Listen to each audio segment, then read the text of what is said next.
Bismillahirrahmanirrahim. Assalamualaikum warahmatullahi wabarakatuh. Bagaimana kabar anak-anak? Semoga antum dalam keadaan sehat, tetap semangat dan senantiasa dalam lindungan Allah Subhanahu wa taala. Amin ya rabbal alamin. Dan pada pertemuan mata pelajaran PA ini kita akan belajar melanjutkan materi kitab Safinatun Najah bagian 4. Pada pertemuan sebelumnya kita masih membahas pada materi toharoh ya. Jadi sebenarnya materi toharoh itu sangat luas. Nah, salah satunya adalah tayamum. Ya, kemarin sudah kita bahas terkait hukum dari orang-orang yang berhadas ya. Kemudian juga sudah kita pelajari orang-orang siapa saja sih yang sudah atau harusnya melakukan syariat Islam, siapa saja yang nggak boleh meninggalkan kewajiban dan lain sebagainya. Nah, salah satunya ya, ketika kita sudah balik, nah harus kan wajib melakukan sholat. Ketika sholat kita diwajibkan untuk melakukan wudhu.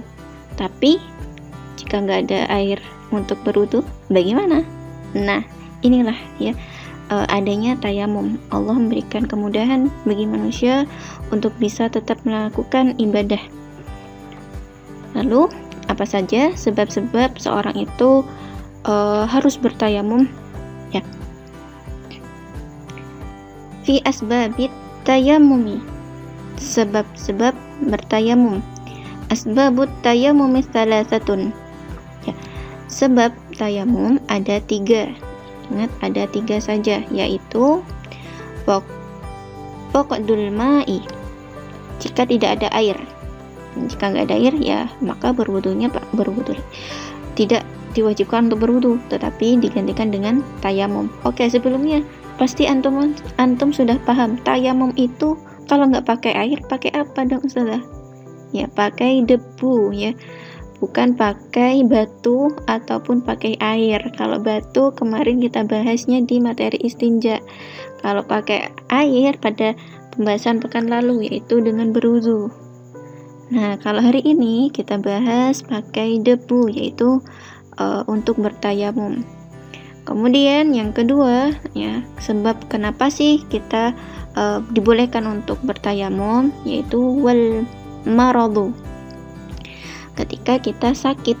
Nah, jadi sebenarnya tidak sembarang sakit kita diperbolehkan untuk melakukan tayamum, tapi sakit di sini adalah ketika orang tersebut ya, orang yang sakit tersebut ketika terkena air ya, mungkin dia habis jatuh dan kemudian luka yang cukup lebar ya, cukup parah sehingga dan luka tersebut masuk bagian pada anggota wudhu ya, sehingga ketika berwudhu pasti akan terkena air.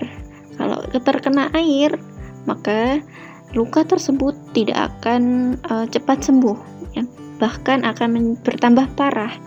Nah, maka dari sini orang yang sakit contoh dari ini boleh untuk melakukan tayamum.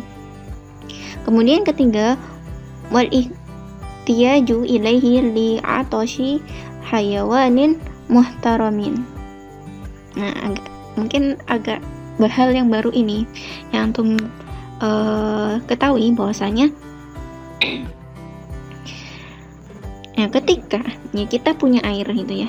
Ya, di sini airnya dibutuhkan untuk memberi minum binatang yang kehausan, yang termasuk pada muhtaram atau dimuliakan dalam hukum syara. Nah, sebagai contoh ketika kita punya 2 botol air mungkin, atau mungkin 1 botol air ya. Kemudian kita lihat ada binatang yang sangat kehausan ya, dan binatang ini masuk kepada binatang yang dimuliakan oleh syara. Maka ya air yang harus bisa kita gunakan untuk berwudu tadi kita berikan kepada binatang tersebut ya, karena udah gak ada air lagi di situ ya, hanya ada air yang antum bawa saja. Maka air yang antum bawa harus antum berikan kepada binatang tersebut. Kan kita bisa tetap sholat dengan cara bertayamum ya, begitu. Jadi ada yang yang termasuk muhtaram, ada juga yang masuk ghairu muhtaram. Ya, kalau muhtaram ini dimuliakan oleh syara, lalu yang ghairu muhtaram itu yang bagaimana? Ya, baik. Pada slide selanjutnya akan kita bahas. Ghairu muhtaram ya diartikan sebagai yang tidak dihormati atau bisa orang, bisa binatang di sini ya. Ghairul muhtarami sittatun. Orang yang tidak dihormati itu ada 6, yaitu tarikus sholati. Nah, peninggal sholat. Jadi orang yang meninggalkan sholat. Ya, mungkin pernah dia melakukan sholat tapi jarang banget, bahkan sering banget dia meninggalkan sholat. Bahkan ini bukan sholat sunnah, tapi sholat fardu. Nah, kemudian yang kedua, orang yang tidak dihormati adalah pezina muhson. Siapa pezina muhson? Pezina muhson adalah seorang pezina yang sudah menikah. Nah, ini juga tidak pantas untuk kita hormati. Kemudian yang ketiga, wal murtadu, orang yang murtad. Ya, pasti sudah paham ya, murtad adalah orang yang keluar dari agama Islam. Yang keempat, wal kafirul harbi, kafir harbi. Nah, jadi sebenarnya kafir itu ada banyak macamnya. Ya, salah satunya adalah kafir harbi. Kafir harbi adalah kafir yang dengan zahir, ya, dengan jelas memerangi umat Islam. Ya, misalnya antum tahu ya Amerika, nah itu contohnya itu. Kemudian yang kelima, wal kalbul aquru, anjing yang galak. Nah, jadi ada beberapa anjing yang sudah jinak. Jinak itu kebalikan dari galak ya. Jinak itu dia penurut, sedangkan kalau galak lebih kepada suka menggigit sembarangan orang dan lain sebagainya. Nah, jadi ini pun juga tidak pantas untuk kita hormati dan kita beri air untuk diberikan air untuk diminum. Nah, dan kemudian terakhir adalah wal khinziru, yaitu babi. Ya, babi sudah jelas bahwasanya adalah binatang yang diharamkan dan ya tidak ada suci-sucinya sedikit pun. Dan bahkan itu sangat binatang yang paling kotor yang kita ketahui yang ada di bumi ini. Ini adalah orang-orang yang tidak pantas untuk kita hormati, untuk kita beri air sehingga kita bisa meninggalkan wudhu kita demi memberikan air kepada ghairu muhtaram ini, maka tidak diperbolehkan. Selanjutnya adalah syarat tayamum. Ya, syurutut tayamumi asyaratun. Syarat tayamum ada 10, yaitu yang pertama, ayakuna biturabin, dengan debu, ya adanya debu. Kemudian ya tayamum itu dengan debu ya, bukan dengan Ustazah sudah sebutin tadi, nggak pakai air, juga nggak pakai batu, hanya dengan debu. Kemudian yang kedua adalah wa ayakuna turabu tahiran, debunya itu tadi suci, jadi nggak debu yang kotor atau mungkin debu yang terkena najis ya, tapi memang debu yang suci.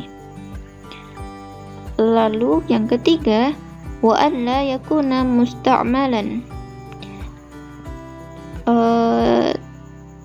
debu yang kita gunakan itu adalah bukan debu mustakmal. Ya, mustakmal itu artinya sudah digunakan. Berarti digunakan untuk apa saja? Jadi debunya ini sudah pernah digunakan untuk tayamum juga, walaupun ya itu bersih ya, tapi tidak mensucikan untuk kita gunakan bertayamum. Yang keempat, wa alla yukhallitahu daqiqun wa nahwuhu, tidak bercampur gandum atau semacamnya. Ya, jadi nggak ada campuran tepung ya, entah itu tepung gandum, beras dan lain sebagainya. Murni debu saja. Kemudian yang kelima, wa ayyaqsidahu, sengaja melakukan tayamum, ya bukan untuk main-main atau mungkin apa ya, mungkin kalau untuk praktek itu boleh, tapi bukan untuk praktek bertayamum di sekolah.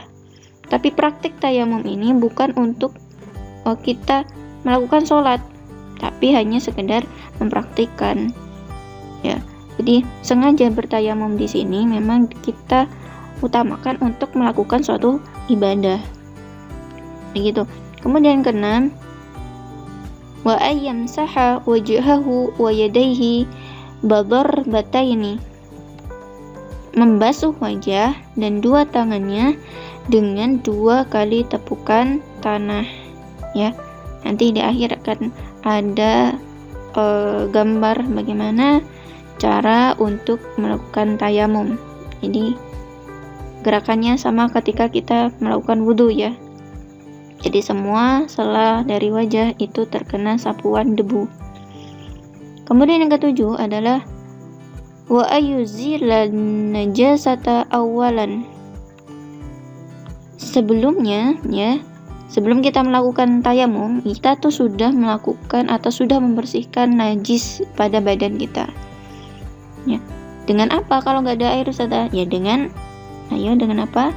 Ya pakai istinja ya, dengan memakai batu kalau nggak ada air ya. Kemudian yang kedelapan, wa ayyajtahida fil qiblati qablahu. Ijtihad, menentukan kiblat. Nah, ijtihad ini bersepakat ya, untuk menentukan arah kiblat. Nah, memang kita diharapkan ketika melakukan tayamum itu kita menghadap kiblat. Tapi memang tidak diwajibkan. Contohnya ketika antum bertayamum di dalam kendaraan. Nah, maka kan tidak wajib kita menghadap kiblat.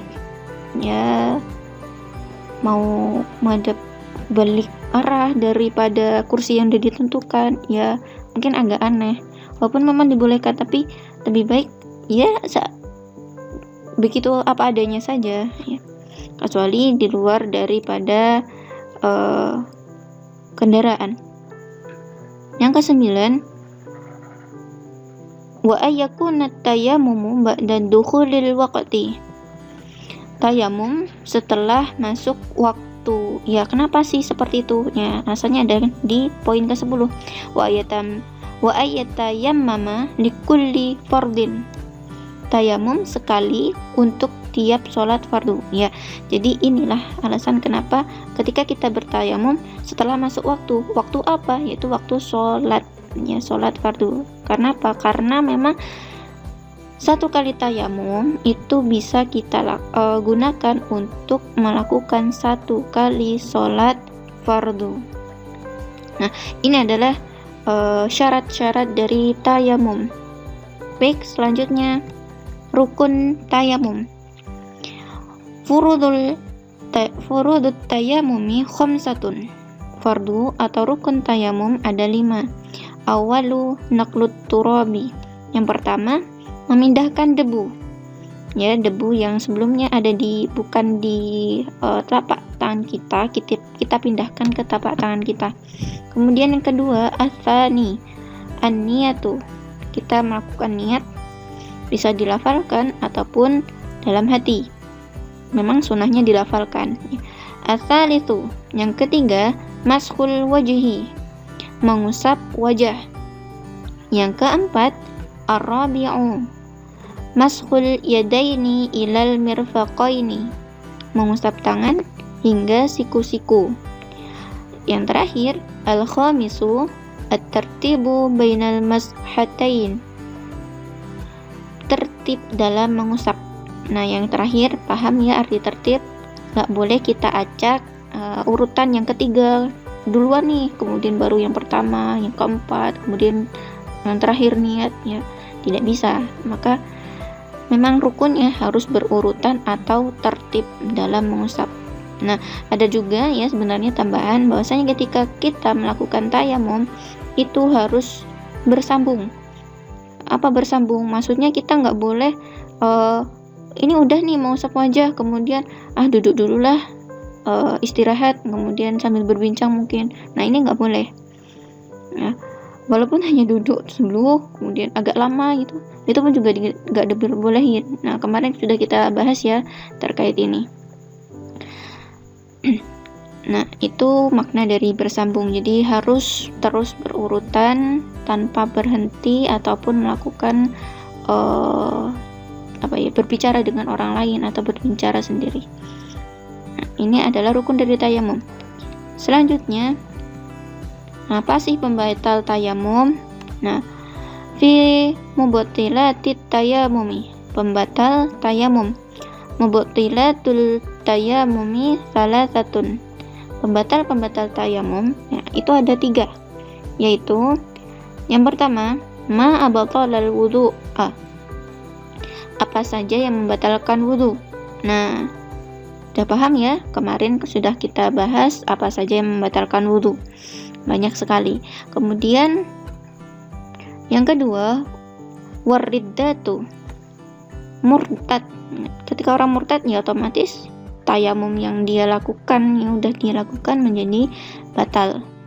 Kemudian terakhir, watawahumul ma'i in tayammama li faqdihi, ragu ya, dia ragu adanya air jika sebab tayamumnya karena ketiadaan air. Nah, maksudnya apa?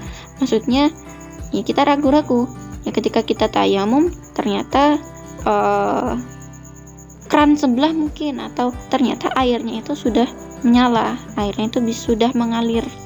Nah, sehingga ketika sudah ada air, maka tayamum yang sudah kita lakukan ya, itu menjadi batal, otomatis batal, sehingga harus diganti dengan wudu.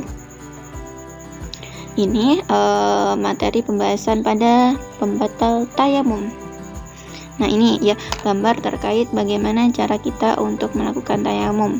Pertama, kita ambil debu ya, debu yang suci, kemudian kita langsung mengusapkan kepada wajah. Nah, bagaimana cara mengusapkan debu ke wajah kita?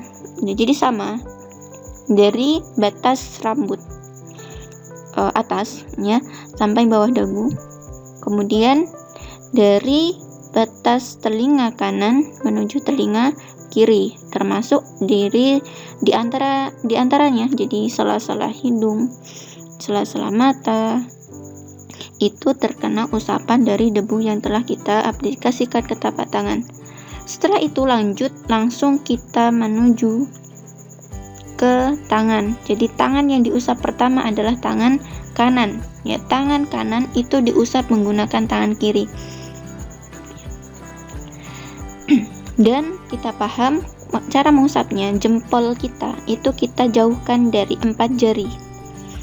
Ya, 4 jari ini untuk mengusap tangan bagian luar, sedangkan jempol untuk mengusap tangan bagian bawah sampai pergelangan tangan ya, menuju ke jempol. Jadi berakhir pada jempol bertemu dengan jempol.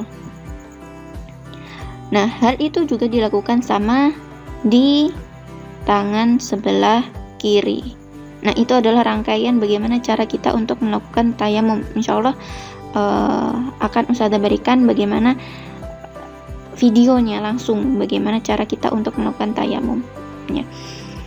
Semoga bermanfaat materi terkait toharoh pada bagian tayamum ini. Semoga bisa kita praktikkan sehingga kita tidak terhalang lagi untuk melakukan suatu ibadah mungkin membaca Al-Quran ya, sholat dan lain sebagainya. Itu saja, kurang lebihnya mohon maaf. Wassalamualaikum warahmatullahi wabarakatuh.